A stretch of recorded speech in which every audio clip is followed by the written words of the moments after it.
Hello, and welcome back to What's Cooking Wednesday. We are going to cook some more things, and today is all about sneaking veggies into things.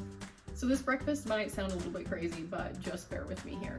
A while ago I saw this recipe for a banana omelet, and I was like, I can get on board with that, but I'm trying to eat more vegetables. So how can I put vegetables into this? So today's banana omelet also has an entire zucchini grated into it.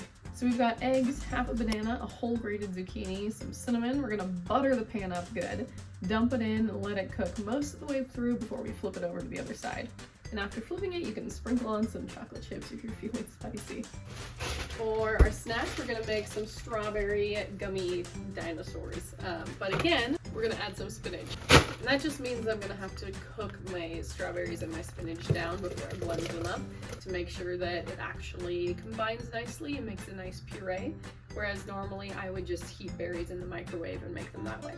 So we're just gonna add a little honey, some gelatin, et voila, gummy dinos. Spaghetti with twisty noodles is one of my kids' favorite dinners, but like, don't even think about serving them penny pasta. It is not the same. They don't want it. They want the twisty noodles. It's the only reason it's fun. But not only is it one of their favorite foods, it also is a really fantastic way to cram a whole bunch of vegetables in, because nobody is looking at tiny specks of things in the sauce when you're busy trying to twist your noodles up, right? You can basically just empty your fridge into a pan of spaghetti. I love to do carrots, bell peppers. We do a lot of mushrooms in spaghetti. Broccoli, spinach. You can probably make a spaghetti as long as you have a food processor.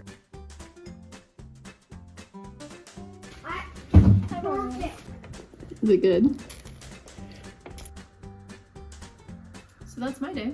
What you got cooking? Thanks for being in the kitchen with me today. We'll see you next time.